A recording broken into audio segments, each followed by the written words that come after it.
y a une personne qui a été au régime toute sa vie et qui m'a dit que depuis l'âge de 8 ans, elle a toujours été en surpoids.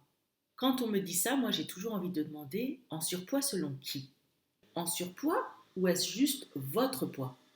On est dans une société qui est tellement dysfonctionnelle que juste parce qu'elle déclare cette personne est en surpoids, cette personne a un poids normal, alors il y a des milliers de gens qui s'imaginent qu'il y a quelque chose qui ne va pas avec leur corps. On peut imaginer qu'on est en surpoids alors qu'en réalité on est en sous-poids par rapport à notre poids naturel. Si vous vous restreignez, vous êtes en sous-poids, qu'importe la taille de votre corps. Cette personne a passé sa vie, m'a-t-elle dit, à faire des régimes, à se restreindre. Elle a donc été en sous-poids presque toute sa vie à cause de ces régimes. On est en sous-poids quand on est en dessous du poids qu'on devrait faire si on ne se restreignait pas.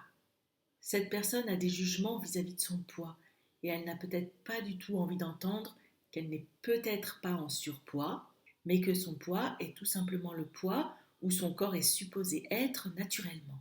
Cette personne n'a peut-être pas du tout envie d'entendre ça à cause des messages de minceur que véhicule notre société. Je comprends, on a tous envie d'être mince et c'est dur de ne pas correspondre à ces dictates. Mais que vous n'ayez pas envie d'accepter votre corps tel qu'il est ne changera rien au fait qu'il est ce qu'il est. Que vous l'aimiez ou pas n'y changera rien. Et ça ne changera rien au fait que tout ce qui risque de se passer si vous n'acceptez pas votre corps tel qu'il est au naturel, c'est que vous risquez juste d'être malheureux toute votre vie. Il faut bien comprendre que le poids où votre corps a envie d'aller est votre poids de forme, le poids où votre santé est la plus optimale. Et on s'en fout complètement de ce que peut dire l'échelle d'IMC. L'IMC, c'est que des conneries, c'est basé sur rien de cohérent.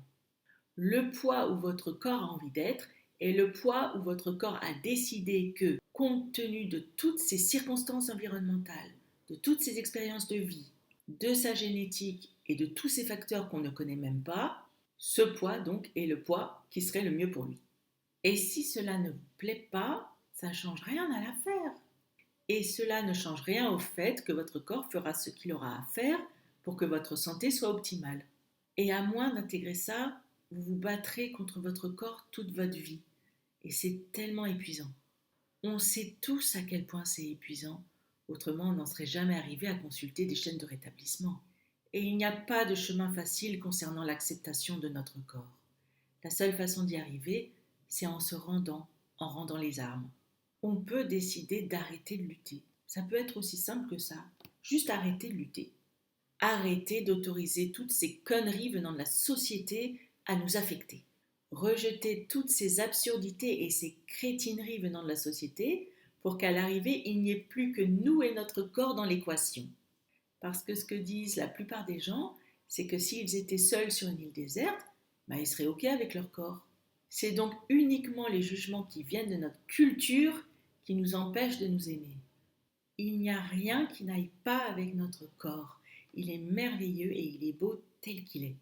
Et il n'y a rien qui clochait avec nos corps dès le départ. Si seulement cette dame et beaucoup d'entre nous avaient réussi à accepter leur corps dès le départ, ils ne seraient pas passés par toutes ces années de galère et de TCA.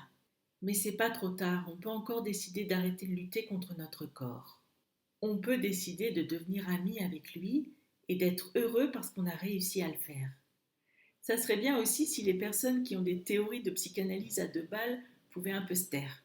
Les gens qui nous sortent des théories de supermarché du style «cette personne a faim d'autre chose que de nourriture» ou «le corps de cette personne grossit parce qu'elle veut prendre sa place». D'abord, ce genre d'interprétation du style «cette personne a faim d'autre chose», on ne dirait jamais ça d'une personne mince. Et puis, on n'a absolument aucune preuve que ce genre d'interprétation soit juste. Les gens qui disent ce genre de phrases le font uniquement parce qu'ils croient que ça fait trop bien, trop malin de dire des trucs comme ça. Mais en fait, ce n'est que l'expression de leur grossophobie. Dans la nature, il y a des animaux ronds comme les ratons laveurs par exemple, et il y a des animaux minces comme les chiens lévriers. Ils sont tous les deux magnifiques, en bonne santé, et il n'y a rien qui cloche avec leur corps. On n'irait pas dire que le raton laveur est rond parce qu'il a faim d'autre chose que de nourriture, ou que c'est parce qu'il est timide et qu'il aurait besoin de prendre sa place. Donc si on pouvait arrêter de dire des inepties, ça serait bien. Nos corps sont beaux et miraculeux comme ils sont. il serait bon d'arrêter de les critiquer et de commencer à en prendre soin. Je vous embrasse, j'espère que ça a aidé.